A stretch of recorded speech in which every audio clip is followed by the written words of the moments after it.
না, তুই কিচ্ছু পারিস না। উফ, ধুর, কিচ্ছু পারে না মেয়েটা। ধুর, সবাই খালি আমাকে ফেলে দিয়ে চলে যাচ্ছে। আরে ভাই, আমাকে ধর। এটা আবার কি জিনিস, কিছুই তো বুঝতে পারছি না। এখানে আবার কেমন মানুষ মতো হয়ে আছে, দেখি তো পিছনে গিয়ে কি হয় এটা দিয়ে। ও, এই করতে হয়, তাহলে আমি লাভ বানাবো। দেখি তো কেমন হলো। মা, আমি বানালাম একরকম আর হলো একরকম, বেকার লাভ হয়ে গেছে। দূর চাতা, কিচ্ছু ভালো লাগে না।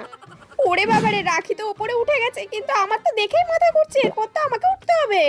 ভাই, চড়তেই হবে রে, চড়তেই হবে। তুই পারবি, যা উপরে যা। ভয় লাগছে ভাই, আমি যাবো না।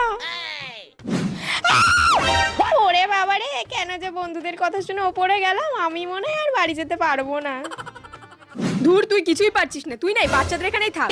সবাই আমাকে ফেলে খালি চলে যাচ্ছে। সবার কত সাহস, জানে আমি ভীতু, তাও আমাকে ট্রাম্পোলিনে নিয়ে আসছে। দূর, আমি বাড়ি চলে যাব, আমি আর থাকবোই না এখানে। দূর চাতার মতো ভাল লাগে না।